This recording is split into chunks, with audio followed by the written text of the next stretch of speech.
नमस्कार, आप सभी का आज के सत्संग में स्वागत है। सत्संग एक अवसर है जब हम आपस में आध्यात्मिक विषयों पर बात करते हैं और यदि किसी का कोई प्रश्न है तो वो लिख कर भेज सकते हैं या अनम्यूट करके अपनी बात रख सकते हैं। एक दो प्रश्न आए वहीं से शुरू करेंगे। आत्मा की शक्ति को चलाने वाली शक्ति कौन सी होती है? आत्मा की शक्ति और ब्रह्मांड की शक्ति में क्या अंतर है? आत्मा की शक्ति और मन की शक्ति में क्या कोई भेद है?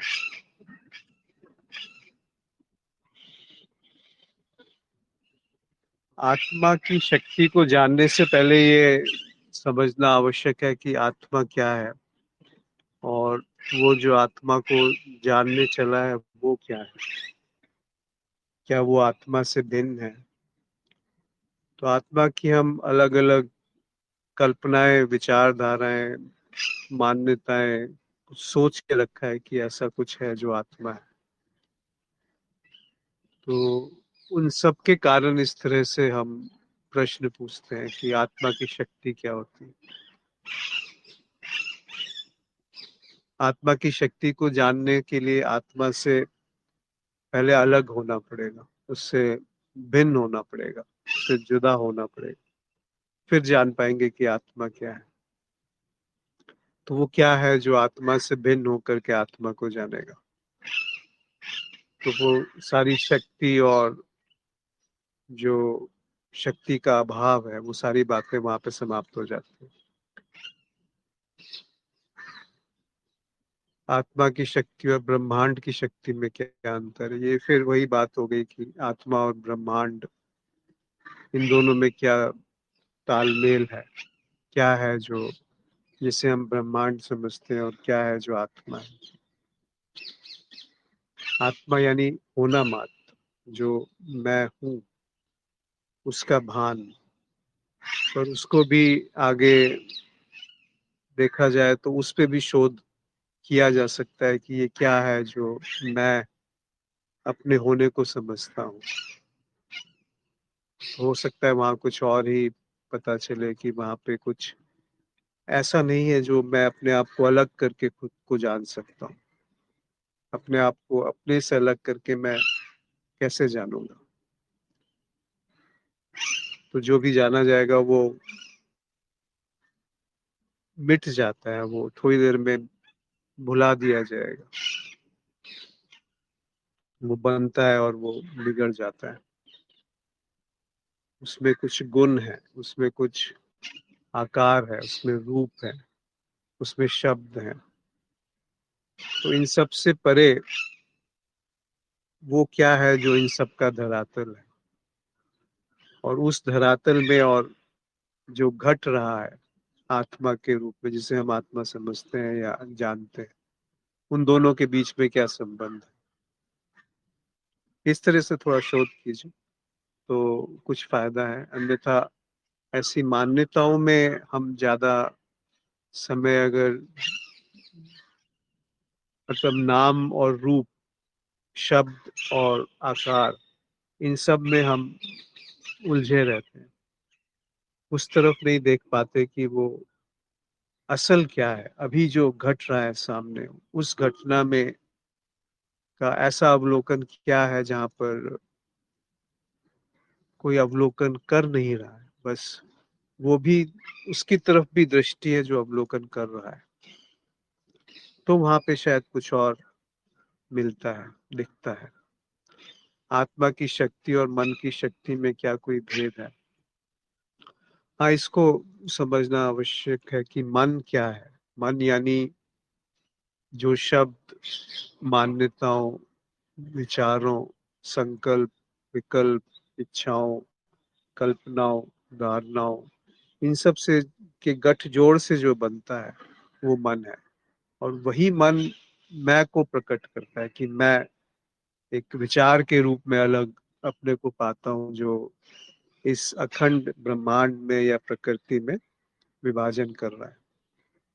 वहां पर यदि दृष्टि है तो ये जो शक्ति का भास है, शक्ति को आप ऊर्जा भी कह सकते हैं। तो उस ऊर्जा से ही ये मन बना है। मन की अभिव्यक्ति शरीर के रूप में है, वो एक ऊर्जा का ढंग है।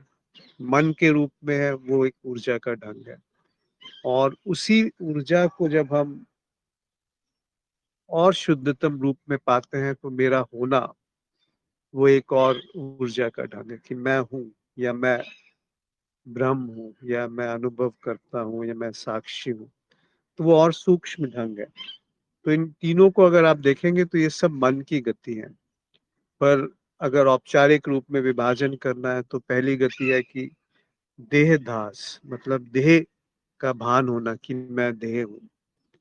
फिर दूसरी गति है मन का भान होना कि मैं मन हूँ। मन का अध्यास, मन का आरोपण, मन का आवरण हो जाना। और तीसरा है ब्रह्म, कि मैं ब्रह्म हूँ, उसका आवरण हो जाना, उसकी एक कल्पना या एक प्रतीति या एक सिद्धांत बन जाना। तो ये जो तीनों आवरण है, ये तीनों मन के ही प्रक्षेपण। जो जीवन है वो उससे नहीं जाना जा सकता है जो जीवन नहीं है। और मन जो है वो जीवंत नहीं है, वो एक विचार का उत्पाद है, एक जड़ है, एक पदार्थ है। एक पदार्थ को, जैसे विचार भी एक पदार्थ है। पदार्थ का अर्थ होता है जो जाना जा सकता है, जो वस्तु है। तो विचार किस से बना है, अगर हम उसकी तरफ दृष्टि लेके जाएंगे तो पाएंगे कि विचार शब्दों से बना है, विचार अर्थ से बना है, विचार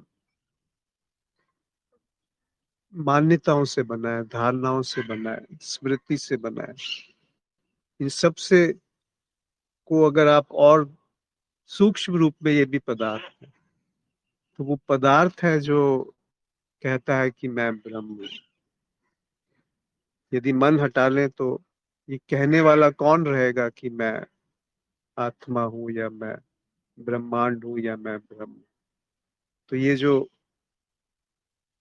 खंडित हो गया, जो अखंड है, वहां से मन प्रकट होता है। तो ऊर्जा जब इस तरीके से, विचारों में जब ऊर्जा बहती नहीं है, तो वही ऊर्जा संकीर्ण होकर के, एक ठोस होकर के एक जगह प्रकट हो सकती है, जिसे हम होश कहते हैं। जिसे ऐसा जहां पर दिखना मात्र है, जहां पर देखने वाला और जो दृश्य है उन दोनों में भेद समाप्त है।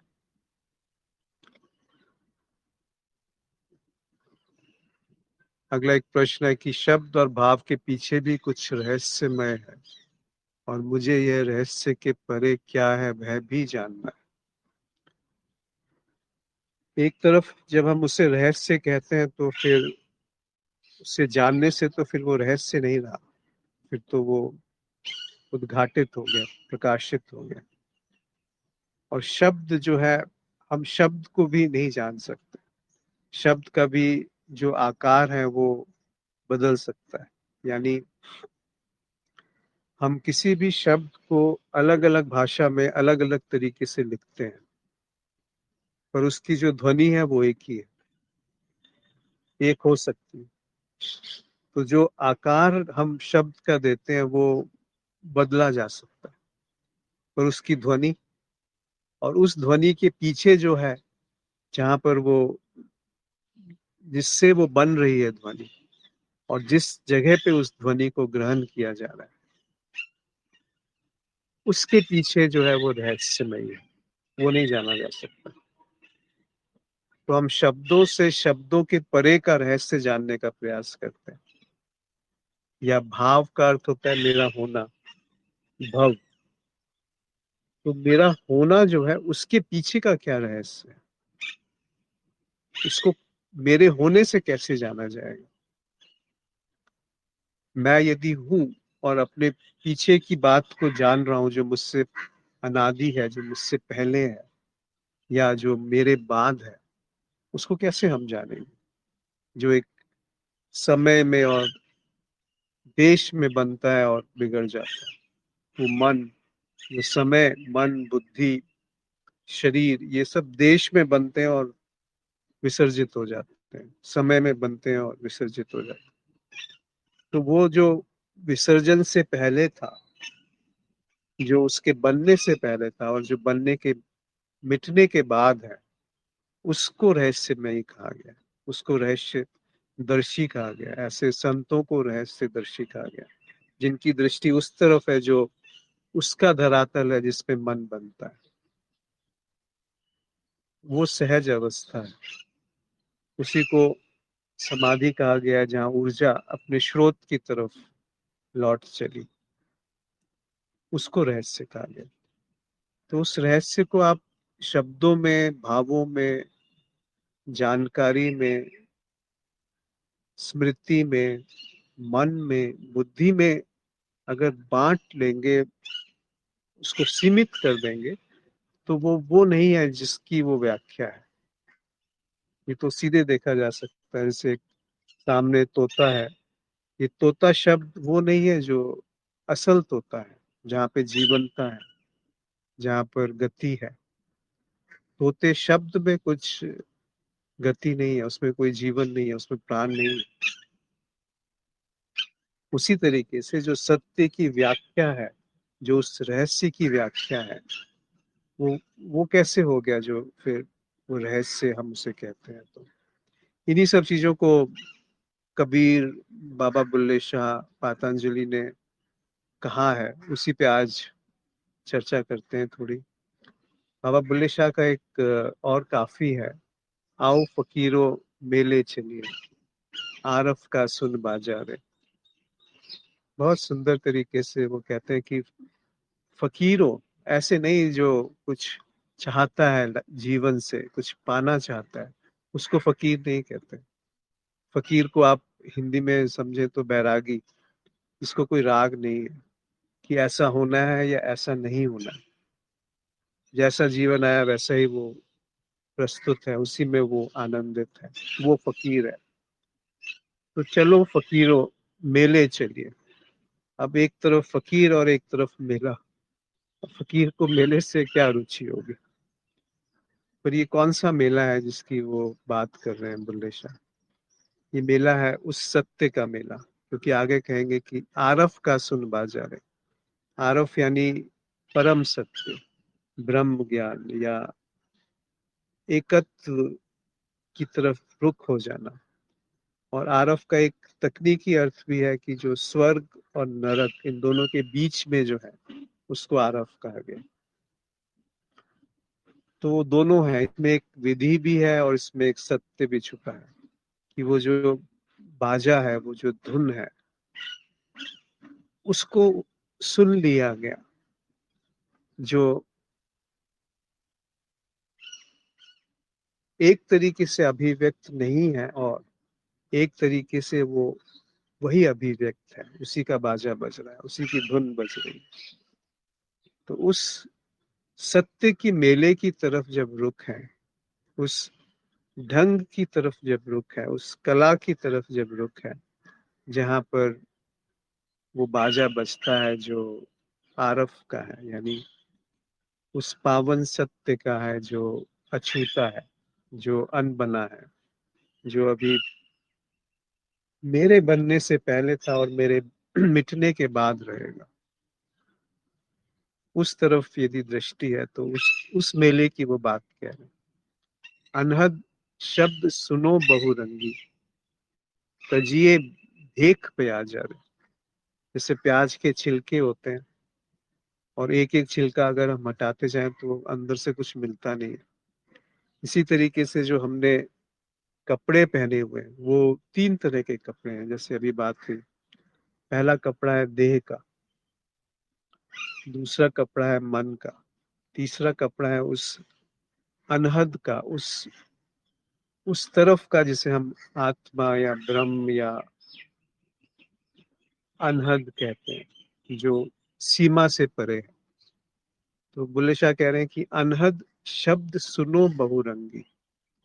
ये जो प्रकट है, जिसको हम अप्रकट से प्रकट होने की बात कह रहे हैं, वो भी बहुत रंगीन है। उसमें भी बहुत सारी ऐसी चीजें हैं जो रूप में हैं जो आकार में सीमित हैं, यानी जो अनभिव्यक्त है वही अभिव्यक्ति के रूप में प्रकट है, और अभिव्यक्त के रूप में प्रकट होते हुए भी वो अनभिव्यक्त है। इसको अनहद और हद को कबीर साहब कहते हैं कि हद चले सो मानवा, अनहद चले सो साध, हद अनहद दो तजे, ताको मता अगाध। अब हम साकार को छोड़ते हैं तो निराकार में फंस जाते हैं, सगुण को छोड़ते हैं तो निर्गुण में फंस जाते हैं, प्रकट को छोड़ते हैं तो अप्रकट में फंस जाते हैं, संसार को छोड़ते हैं तो अध्यात्म में फंस जाते हैं। उन दोनों को वो खारिज करते हुए कहते हैं कि इन दोनों को जो त्याग दे वो है फकीर, वो है वैरागी। जहाँ हद और अनहद इस तरह का भी कोई विभाजन नहीं, जहाँ दृष्टा और दृश्य का कोई विभाजन नहीं, जहाँ देखने का और देखने वाले का कोई विभाजन नहीं, उसको उन्होंने कहा ताको मता अगाध। वो है अगाध, अगाध यानी जिसकी कोई गहराई नहीं है, यानी जिसका कोई छोर नहीं। तो वो क्या है जिसका कोई छोर नहीं? बुद्धि जो भी जानेगी वो एक गहराई तक ही जा सकती है, एक समय में और स्थान में सीमित होकर वो काम करती है, स्मृति से चलती है। तो उस तरफ वो इशारा करते हैं कि अनहद शब्द सुनो बहुरंगी। ये जो सारा प्रकृति है उसके पीछे भी आप अगर खोजने जाएंगे तो वहां कुछ नहीं मिलेगा। वहां पे प्याज के छिलके की तरह सारे छिलके गिरते चले जाएंगे और अंत में हाथ में कुछ नहीं आएगा। तो जब भी हम किसी निष्कर्ष पे आते हैं, जब भी हम किसी मत पे आते हैं कि ऐसा ही है, तो वहां फंसने की बहुत संभावना है, क्योंकि वहां पर कुछ रह गया जिसको जाना जा रहा है, और कुछ है जो उसको जान करके उसका उपयोग करना चाहता है भविष्य के लिए। तो ये जो कामना है वही मूल रूप है अहम का, मैं का, या उस विभाजनकारी बुद्धि का जो इन रंगों में खो जाती है, जो इस हद या अनहद के विभाजन में डूब जाती है। आगे कहते हैं बुल्ले शाह की अनहद बाजा सरब मिलाफी, नित बैरी सिर ना जा रहे।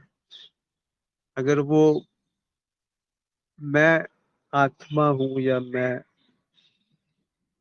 साक्षी हूं, मैं दृष्टा हूं, मैं ब्रह्म हूं, जब इस पे भी निष्ठा आ जाती है तो सारा जो विभाजन दिखता था वो समाप्त हो जाता है। मतलब सब जगह वही व्याप्त पाया जाता है, और उसका एक लक्षण है कि फिर बैर नहीं होता किसी से। वो जो बैर है वो जड़ मूल से समाप्त हो जाता है। पहले उन्होंने राग की बात कही कि फकीर, राग नहीं रहता फकीर में, और जब अनहद का बाजा सुनाई पड़ता है तब भी सारा बैर पहले समाप्त होता है, फिर राग समाप्त होता है।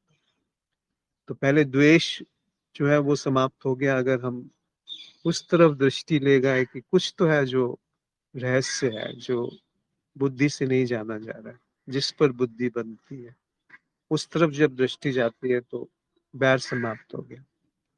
फिर आगे कहते हैं कि मेरे बाजियों मेला उतर, रुड़ गया मूल ब्याजा रे। मेरे बाजियों मतलब मैं और मेरा, जहाँ पे नाश हो गया, समाप्त हो गया।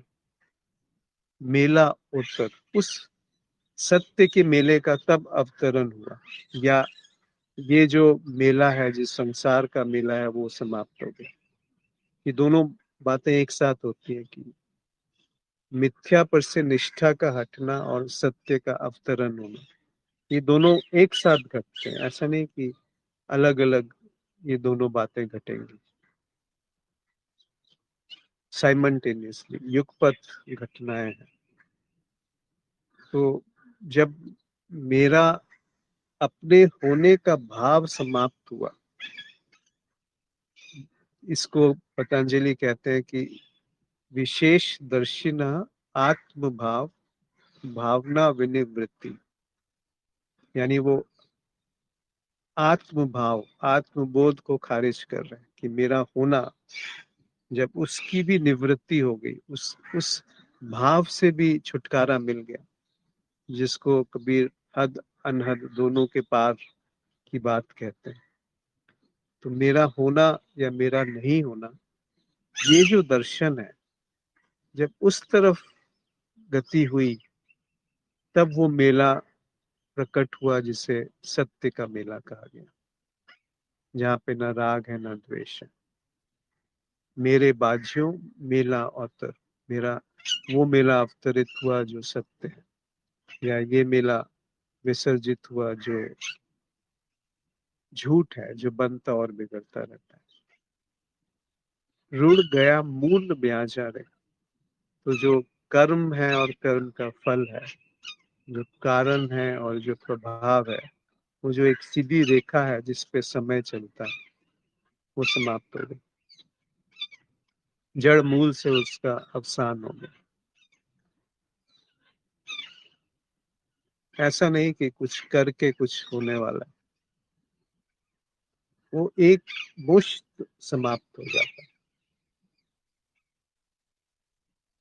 पर ये साधने से नहीं होता, ये कृपा से होता है। अब ये बड़ी विचित्र सी बात आ जाती है कि कैसे वो कृपा प्राप्त की जाए। फिर मन यहाँ पे सक्रिय हो गया। तो ऐसा अभ्यास जिसमें कोई अभ्यास नहीं है, ऐसी साधना जहाँ पे कुछ साधा नहीं जा रहा है, ऐसा देखना जहाँ कोई देखने वाला नहीं है, उस तरफ जब दृष्टि है, तो वो मूल और ब्याज दोनों समाप्त हो जाते हैं। करन फकीरी रास्ता आशिक, कायम करो मन बाजारे। उस मन बाजारे में वो हृदय की तरफ इशारा करते हैं कि उस हृदय में वो फकीरी या वो प्रेम, या वो फकीरी का रास्ता जो है वो प्रेम से होकर के गुजरता है, और प्रेम का रास्ता जो है वो बैरागी के हृदय में बसता है। तो ये तीनों एक ही बात है, हृदय में प्रेम का बसना और राग का मिटना, उस तरफ उन्होंने इशारा किया। फिर अद्वैत को कहते हैं कि बंदा रब भइयो एक, मगर सुख बुल्ला पड़ा जहान बरा जा रहे। बंदा और रब, जीव और ब्रह्म। आदि शंकराचार्य ने कहा है कि जीव ब्रह्मेव न परा, उसी को ये कहते हैं कि बंदा और रब एक है, दो नहीं है, अलग अलग नहीं है। इस बात का जो रस है, अगर उसमें स्थिति हो गई, तो वो खुद की दशा बयान करते हुए कह रहे हैं कि बुल्ला पड़ा जहान बरा जा रहे, कि जहां देखता हूँ वहां मैं ही मैं, वहां मैं ही हूँ, मैं ही विराजमान हूँ, मैं ही विद्यमान हूँ। या जो भी दिखता है वहां कहीं पर भी मैं जैसा कुछ नहीं। ये दोनों स्थितियां एक हैं, कि मैं ही सब में हूँ और सब मुझ में है, या मैं कहीं नहीं हूँ और मुझ में कुछ नहीं है। दोनों बातें एक होती हैं कब? जब वो हृदय में बात उतरती है, जहां से प्रेम और वैराग का मिलन है, जहां पर उस अनहद का बाजा गूंजता है, जहां पे बोध समाप्त हो गया, जिसको मैं साध सकता हूँ वो बोध नहीं रहा, जिसे पतंजलि कैवल्य पद में ये सूत्र है कि विशेष दर्शिनः आत्मभाव भावना विनिवृत्ति। आत्मभाव, मेरे होने का जो भाव है, जो बोध है, वो समाप्त हो गया, उसकी निवृत्ति हो गई, उससे छुटकारा मिल गया। कबीर साहब कहते हैं ना कि भला हुआ मेरी मटकी फूटी, मैं राम भजन से छूटी।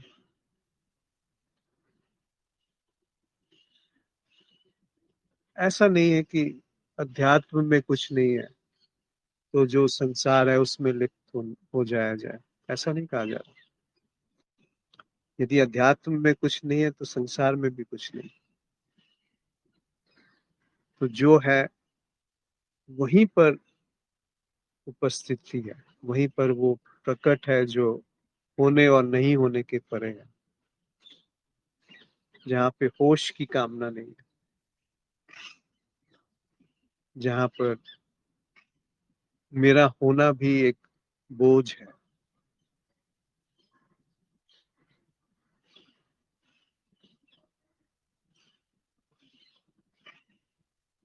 जहाँ पे मेरे ना होने का भी कोई विचार नहीं, जहाँ पर विचार मात्र का कोई उपयोगिता नहीं है, जहाँ पर मन का संपूर्ण नाश है, जहाँ संकल्प विकल्प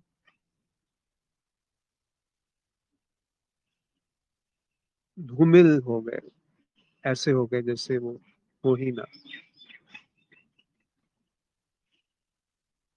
उस तरफ इशारा है सभी संतों का कि जो हद में चलता है वो इंसान है, मानव है, जीव है, और जो अनहद में चलता है वो साधु है, संत है। पर इन दोनों से जो परे है, जिसकी रुचि इन दोनों में नहीं है, वो है अगाध, वो है रहस्य, वो है सत्य, वो है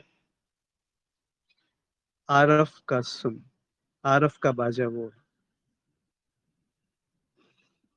जहाँ पर जो है जैसा है उसके साथ कोई छेड़छाड़ नहीं है, कोई उसमें बदलाव की कामना नहीं है कि ये यहाँ से बदल के कुछ और हो जाए। वो मूल कामना जो है ना वो विसर्जित हो गई। और कामना नहीं तो राग नहीं है, राग नहीं है तो फकीरी है। वो फकीरी नहीं कि जो वेशभूषा से आती है, वो फकीरी जो मन के विसर्जन से आती है। राग का नहीं होना फकीरी है, बैरागी। उस हृदय में उस प्रेम का उतरना फकीरी है। उस हृदय से बैर का विसर्जन फकीरी है। वो है आरफ का बाजा, वो है अगाध। और उसको पतंजलि थोड़ा वैज्ञानिक तरीके से कहते हैं कि उसकी वो निवृत्ति है, जो मेरा होना है उसकी निवृत्ति है। उसको वो दर्शन कह रहे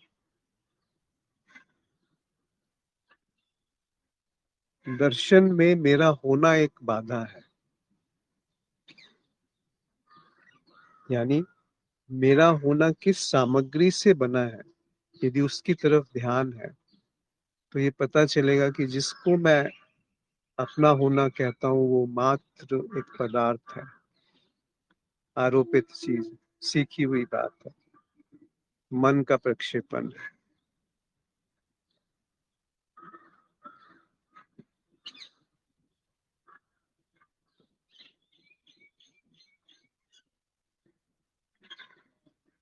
ऐसा कुछ उनका संदेश रहा होगा। आओ फकीरों मेले चले, कि मेले चले, ऐसे मेले चले जहाँ पे आरफ का आरफ की धुन बजती है, वो धुन जहाँ पे सत्य है, वो धुन जो न स्वर्ग है न नर्क है, न सही है न गलत है, न अच्छा है न बुरा है, या वो दोनों है, वो सही भी है वो गलत भी है, वो दैत्य भी है वो देव भी है, वो पुण्य भी है वो पाप भी है, वो हर्ष भी है वो विषाद भी है, वो संसार भी है वो अध्यात्म भी है, और ना वो संसार है ना वो अध्यात्म। वो जाना भी जाता है, वो जाना नहीं भी जा रहा, वो है भी और वो नहीं भी है। ऐसे वो विरोधाभास में सत्य को अधिकतर अधिकतम कहा गया है। पर ये बात मानिएगा नहीं, ये बात सत्य नहीं, जान लीजिए कि ये जो कहा गया है ये बात, क्योंकि विरोधाभास है तो वो सत्य है। सारे विरोधाभास सत्य नहीं होते, पर विरोधाभास से ही सत्य को अभिव्यक्त किया गया है।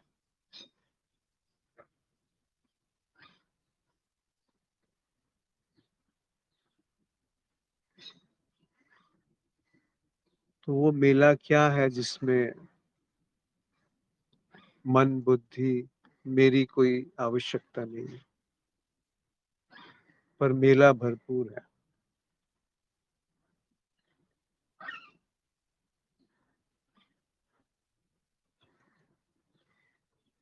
वही रहस्य है, वही आत्मा की शक्ति है, वही आत्मा का होना, आत्मा की शक्ति।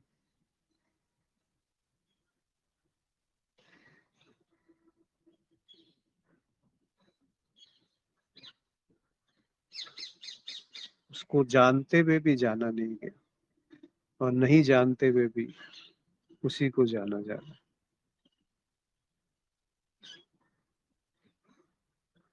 क्योंकि एक तरफ हम ये बिल्कुल साफ देख सकते हैं कि जो मैं बनता हूँ वो स्मृति से आता है, वो विचारों का उत्पाद है, वो मन की एक कल्पना है, एक प्रक्षेपण है। और जब मैं नहीं हूं तो जो है उसको क्या, कैसे बयान किया जाए। इसका अर्थ ये नहीं कि जब मैं नहीं हूं तो जीवन नहीं है, जीवन भरपूर है, पर मेरा होना छूट गया। उसी को दर्शन का पतंजलि ने, कि आत्म भाव भावना निवृत्ति, मेरे होने का जो भास था, जो भान था, वो भी छूट गया।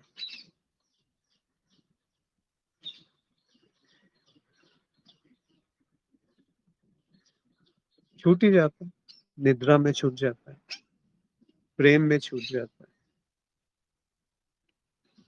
आनंद में छूट जाता है, सत्य में छूट जाता है। तो वो जो कभी छूट जाता है वो सत्य कैसे हो सकता है?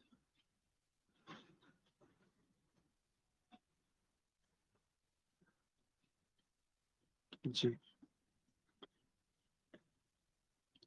कोई मित्र कुछ कहना चाहते हैं?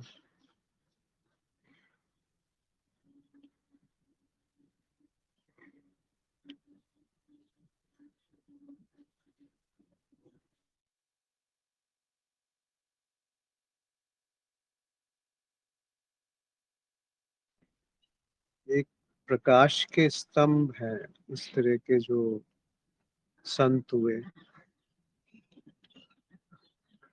उनकी कृपा से वो बात झलकती है, जिसे हम हद और अनहद के पार की बात कहते हैं,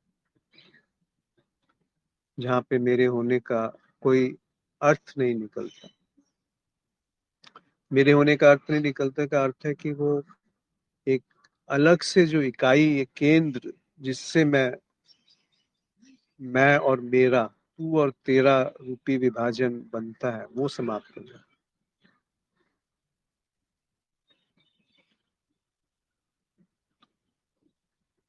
तो वहां पे जो चित्त है वो, उसकी भूमिका बहुत क्षीण हो जाती है, मतलब बहुत कम हो जाती है। जिस समय वो आवश्यक है वहां पे बस उतनी देर के लिए प्रकट है और फिर विसर्जित है। तो आप पाएंगे कि धीरे धीरे उसके प्रकट होने की आवश्यकता कम पड़ गई, उस आवश्यकता की आवश्यकता कम होने लगी।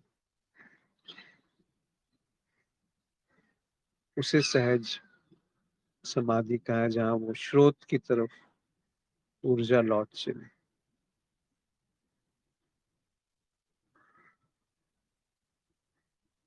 जी,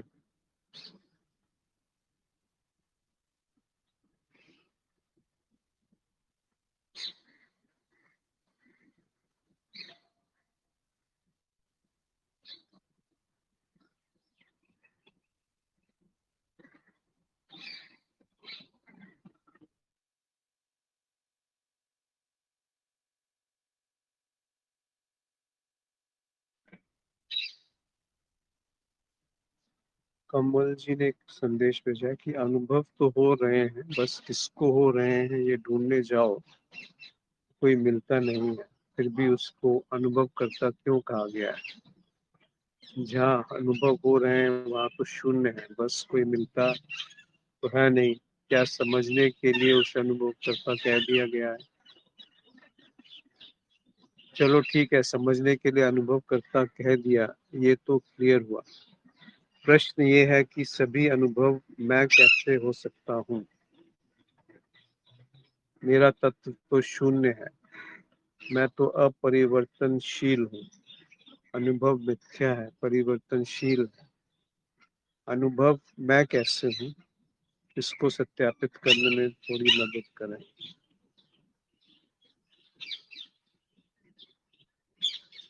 यदि अनुभव मैं नहीं है तो मैं क्या है? क्योंकि आपने स्वयं ही ऊपर अनुभवकर्ता को कहा कि वो भी एक मान्यता है। यदि अनुभव नहीं है तो अनुभवकर्ता क्या है? यदि अनुभव नहीं है तो मैं क्या है? और मैं अनुभव का जो आधार है वो क्या है? वो शून्य नहीं जिसे हम एक कल्पना में निर्मित करते हैं कि किसी चीज का अभाव शून्य है। पर अनुभव किस धरातल पे घट रहा है उसको कौन जानेगा, कैसे जानेगा, और क्या जाना जाएगा उसके बारे में। और बिना अनुभव के मैं या अनुभवकर्ता का क्या औचित्य है।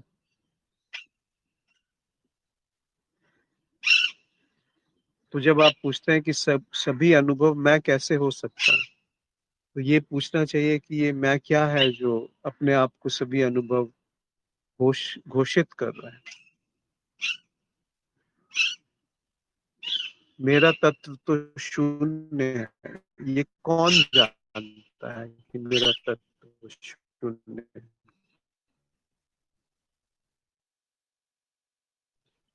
कैसे स्थापित होता है, कैसे सत्यापित होगा? मैं तो अपरिवर्तनशील हूँ, ये कैसे निष्कर्ष निकाला गया कि मैं अपरिवर्तनशील? देखिए, एक है कहीं से कुछ सुनना या पढ़ना, एक है उसको उसमें गहरे में उतरना कि जो अभी सामने घटना घट रही है उसका तत्व क्या है। उसमें वो जो कहता है कि मैं जान रहा हूँ, वो किस पदार्थ से बना है, और जो जाना जा रहा है वो किस पदार्थ से बना है, और इन दोनों में कहाँ पे सीमा रेखा है, कहाँ पे जानने वाला शुरू होता है और कहाँ पे जो जाना जा रहा है वो शुरू होता है। इस तरीके से आप देखेंगे तो पाएंगे कि कहीं कोई ऐसा विभाजन नहीं है। तो ये सत्यापित होता है कि जो भी है वो शून्य है। शून्य है मतलब उसको जाना नहीं जा सकता कि वो क्या है, क्योंकि उसको जानने के लिए उससे अलग होना पड़ेगा, और उससे अलग हो जाएंगे तो वो नहीं जान पाएंगे जो जिसको हम जानने चले हैं। अलग होके आप कैसे जानेंगे? किसी माध्यम से जानेंगे ना। फिर तीन चीजें हो गई, एक जिसको जाना जा रहा है, एक माध्यम जिसके माध्यम से उसको जाना जा रहा है, और एक वो जो जानने के लिए अपने को अलग करके बैठा हुआ है। और क्या ऐसा कोई विभाजन दिखता है अस्तित्व में? जैसे आंखों से एक दृश्य दिख रहा है, उसमें विभाजन कहाँ है? अंतर है। कहीं पर पेड़ है, कहीं पे शरीर है, कहीं पे हवा है, कहीं पे पानी है। पर अगर बुद्धि को बीच पे से हटा लिया जाए, मन को, मैं को बीच में से हटा लिया जाए, तो कहाँ पर विभाजन है? इस पृथ्वी में कहाँ विभाजन है?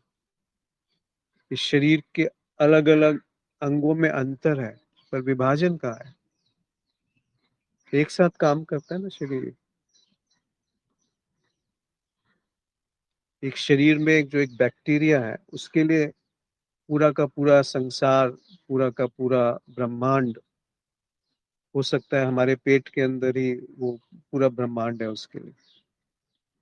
ऐसे ही जब हम जीवित अवस्था में है, हमारे लिए ये पूरा ब्रह्मांड है, जिसको हम गैलेक्सी कहते हैं या मिल्की वे कहते हैं, जो भी कहते हैं।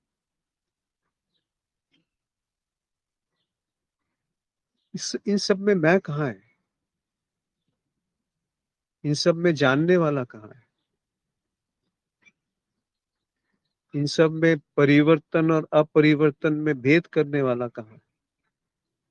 इन सब में किसको हम कहते हैं कि ये परिवर्तनशील है और ये अपरिवर्तनीय है? किस आधार पे उसको नापा जाता है? समय के आधार पे, स्थान के आधार पे, या स्मृति के आधार पे?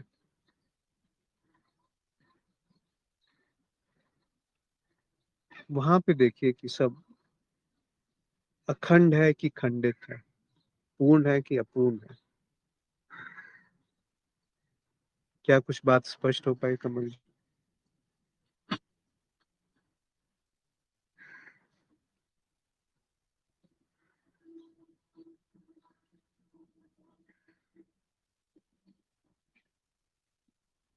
प्रणाम अश्विन जी। जी नमस्कार। हाँ, मैं ये कमल जी के प्रश्न में मैं भी कुछ बात कहना चाहता हूँ, शायद उन्हें कुछ स्पष्ट हो। आपने तो बता ही दिया। जब ये बात आती है कि फिर मैं तो अपरिवर्तनीय हूँ, तो वो कुछ चूक जाता है। पहली बात तो समझना चाहिए कि अद्वैत है, यानी दूसरा है नहीं। अब उसको समझने के लिए फिर जो संत हुए हैं उन्होंने दिया है उपमा के लिए सागर और लहर। तो पहले तो दृष्टि ले जानी पड़ेगी कि सागर क्यों कहा गया है। तो केवल विशुद्ध चेतना है जो सर्वत्र व्याप्त है, जैसे सागर में केवल पानी ही व्याप्त है। अब यदि सागर का पानी जो लहर की तरह नहीं है, जिसे हम अपरिवर्तनीय कह रहे हैं, तो फिर लहर कैसे बन रही है? यानी जो यदि अपरिवर्तनीयता है तो फिर परिवर्तन कहाँ हो रहा है? तो जो ठहरा हुआ है आंदोलित भी तो वही है, पहले तो ये समझना पड़ेगा। लेकिन जो ठहरा हुआ है और जो आंदोलित है, अर्थात जो सागर का जल है और फिर जो एक लहर निर्मित हो रही है, तो अपरिवर्तनीय का अर्थ यह है कि लहर का जल क्या बदल गया, या लहर भी जल ही है? ये बात कही जा रही है कि वो जल कभी बदलता नहीं है। अब वो समझाने के लिए है कि भाई वो जो इसमें तीसरी बात प्रविष्ट हो जाती है कि ये नहीं मान लेना चाहिए कि सागर वो मृत जैसा है कुछ, जिसे शून्य कह दिया जाता है। तो शून्य का अर्थ ये नहीं है कि उसमें कोई संभावना या शक्ति नहीं है। तो सागर में अंतर्निहित शक्ति है। उस शक्ति से ही, उस वेग से ही आंदोलन होता है, यानी कि लहर उठती है। तो अब जिस लहर को आप नाम दे रहे हो लहर, और उसका आकार जो स्मृति में छप रहा है, वास्तव में वो अनुभव है जो कि आभासी है, जो कि है नहीं, प्रतीत होता है। लेकिन जो लहर का जल है वो तो सदैव अपरिवर्तनीय ही है। अब ये छोटी सी ही गुत्थी है, वो समझाने के लिए ही बुद्धि को अनुभव। अब सभी अनुभव आप कैसे नहीं हो सकते? सब लहरें तो आप में ही उठ रही हैं, तो सभी अनुभव भी आप हो सकते हो।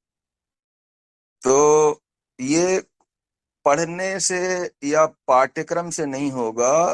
गुरु या कोई मार्गदर्शक प्रयास करता है कि वो संकेत करे, तो दृष्टि वहां ले जानी पड़ेगी, स्वयं ही अनुसंधान करना होगा, तब बात बनेगी। जी जी, धन्यवाद आदित्य जी।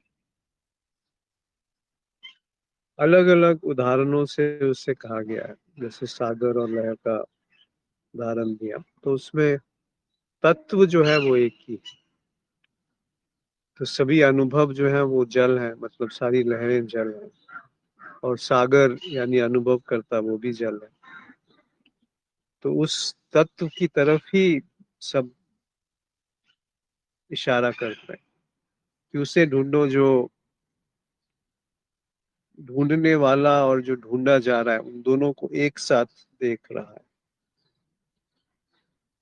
फिर उसको नाम मत देना कि वो क्या है, क्योंकि नाम देते ही एक कल्पना वहां निर्मित हो जाती है, और वो नहीं है जो वो नाम है। फिर उसकी जीवंतता वहां से समाप्त हो गई। नाम जीवंत जीवंत नहीं होता, सोच विचार जीवंत नहीं हो सकता, स्मृति जीवंत नहीं होती, मन जीवंत नहीं है।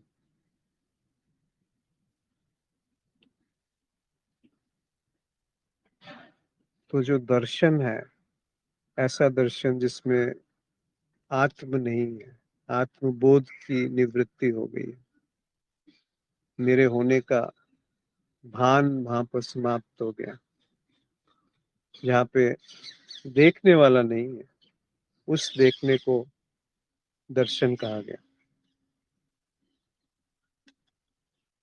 उसको बुल्ले शाह आरफ का बाजा कहते हैं, जहाँ हद भी नहीं है, अनहद भी नहीं है, सीमा भी नहीं है और असीम भी नहीं है, स्वर्ग भी नहीं है, नरक भी नहीं है, होना भी नहीं है, नहीं होना भी नहीं है। वो है जीवंतता। जैसे ध्वनि में, जो ये ध्वनि पक्षी करते हैं उसमें जीवंतता है, और जैसे हम उसे ध्वनि कहेंगे वहां पे एक आभासीयता आ जाती है। आभासीयता उसको दो तरीके से तोड़ती है। एक,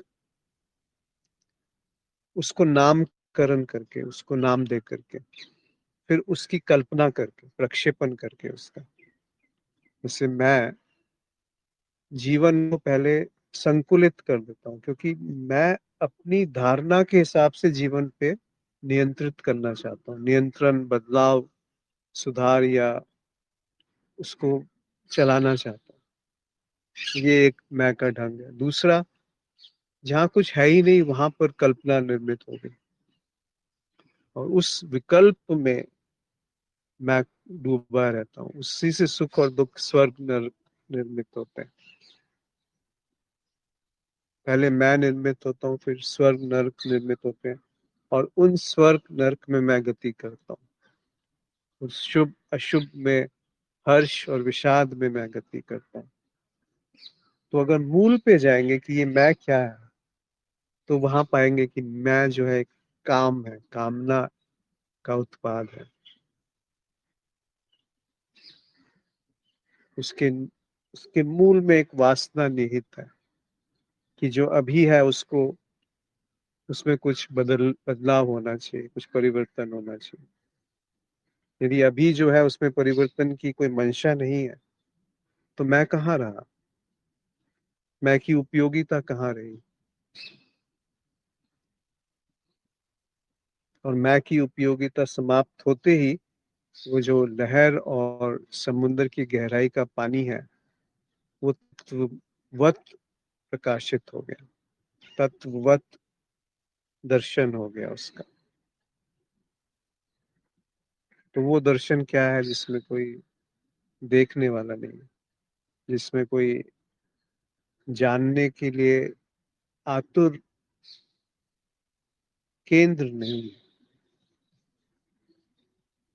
एक होता है जानना जो घट ही रहा है, दूसरा होता है उस जानने को पुरानी स्मृति के साथ आरोपित करके पहचानना, और फिर उस पे आगे का प्रक्षेपण शुरू हो जाता है कि ये सही है, ये गलत है, ये मेरा है, ये तुम्हारा है।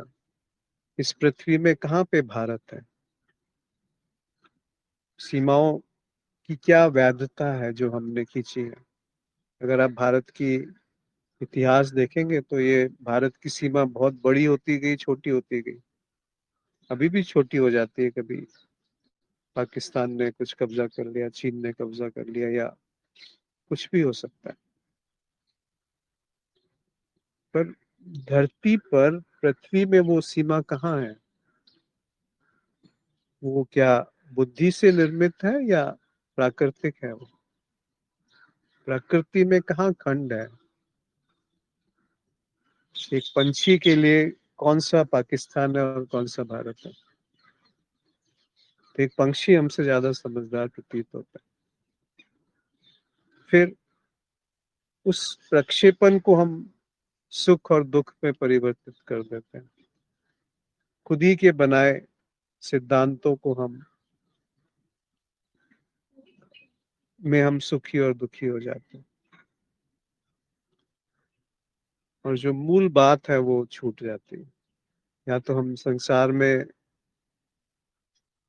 आपूर्ति में लगे रहते हैं, या फिर अध्यात्म में, सिद्धांतों में खोए रहते हैं। या तो संसार में मेहनत करते हैं या अध्यात्म में तप करते हैं। ये नहीं देखते कि वो क्या है जो तप कर रहा है, और तप करके वो क्या है जो मिल जाएगा। क्या वो एक साथ प्रकट हो सकता है? एक झलक में, एक कौंध में, वहां पूरी की पूरी जो तस्वीर है वो एक साथ प्रकाशित हो सकती है।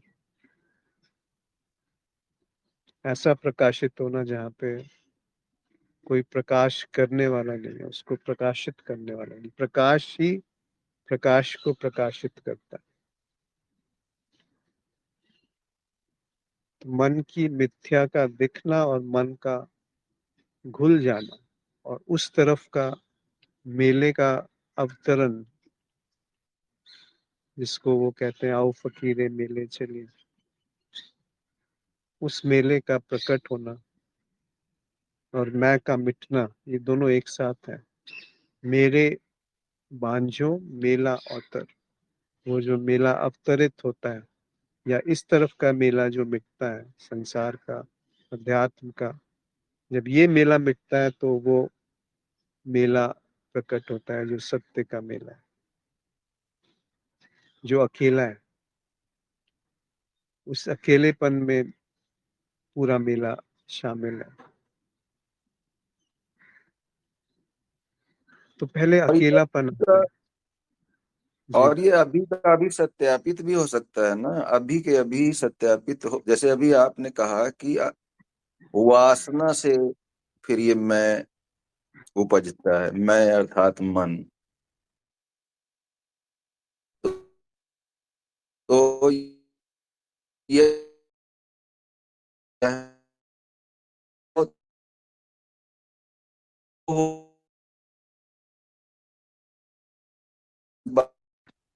आपकी आवाज थोड़ा कट रही है आदित्य जी।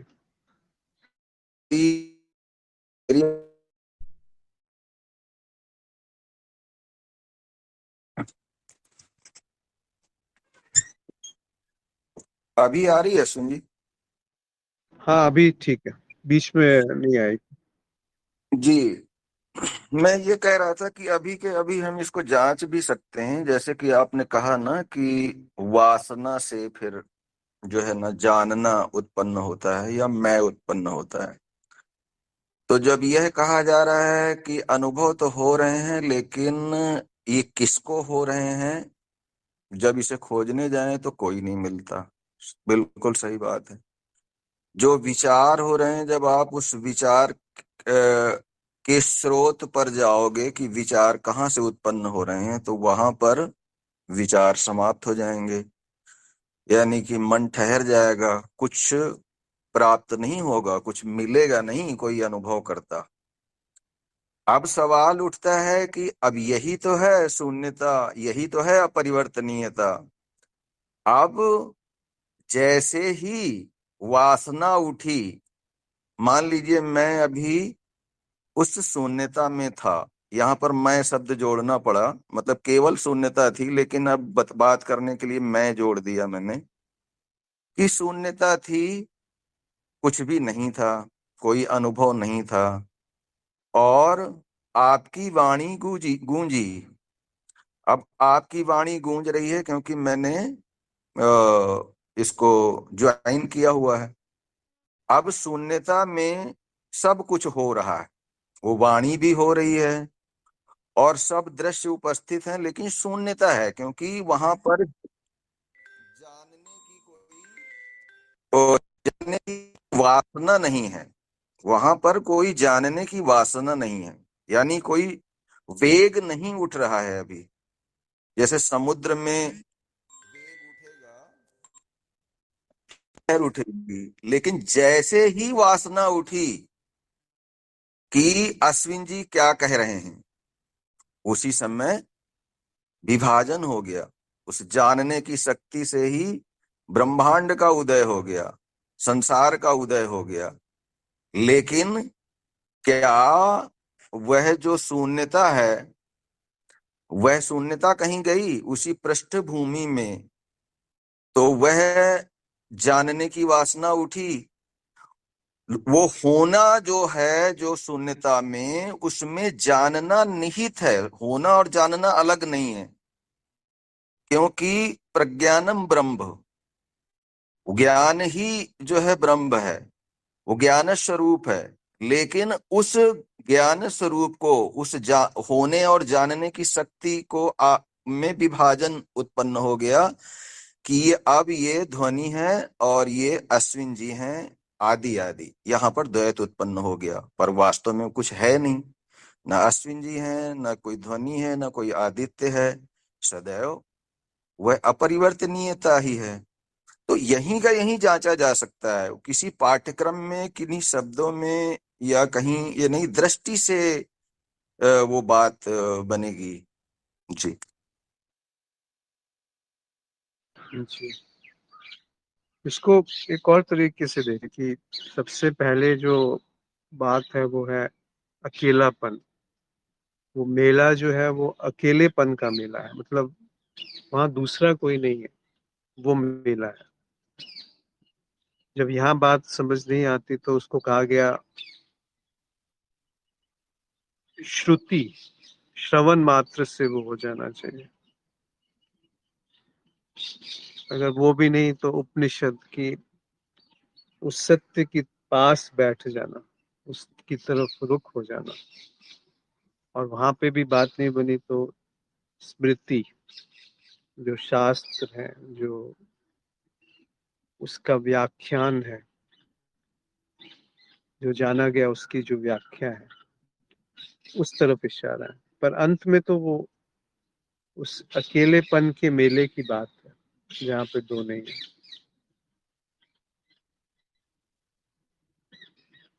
जी, और किसी मित्र को कुछ कहना है? अन्यथा आज यहाँ पे समाप्त करेंगे।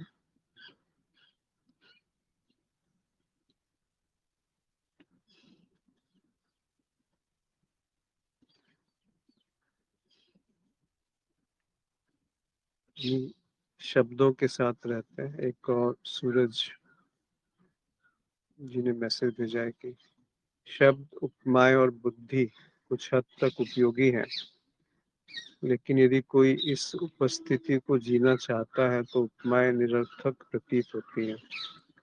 वे इस उपस्थिति में एक आवरण की तरह लगती हैं। शायद बुद्धि की सीमाओं को समझना और बुद्धि का त्याग करना आवश्यक है, जो समय के साथ स्वाभाविक रूप से बिना किसी प्रयास के हो जाता है। जी, शायद ऐसे ही है। कोई भी उपमा जो है वो एक सीमा में ही काम कर सकती है। कोई भी उदाहरण, उपमा, रूपक ये सब एक सीमा तक इशारा कर सकते हैं, पर वो सीमा भी तो अंततः उसको भी तो छूटना ही पड़ेगा ना। जैसे हम एक बिल्डिंग का निर्माण करते हैं तो आजकल उसका 3D मॉडल बना सकते हैं पहले से, तो उसमें जहाँ पे फॉल्ट्स हैं, जहाँ पे आपस में एक दूसरे से घर्षण है, टकराहट है, उसको ठीक किया जा सकता है। दरअसल एक्चुअल बनाने से पहले उस बिल्डिंग को वैसा ही है। एक उपमा जो है एक मॉडल मात्र है। मॉडल जो है वो सत्य नहीं है। उस मॉडल के अंदर हम जाके सो नहीं सकते हैं, रह नहीं सकते। वैसी ही उपमा है जो एक सीमा के साथ आती है। जो असल है वो तो जीवंत रूप में अभी प्रवाहित है, अखंड रूप में प्रवाहित है, जहाँ कोई खंड नहीं है। ये जीवंत रूप से देखा जा सकता है, दर्शन किया जा सकता है इसका। इसमें कोई भी उपमा बहुत दूर तक नहीं लेके जाएगी।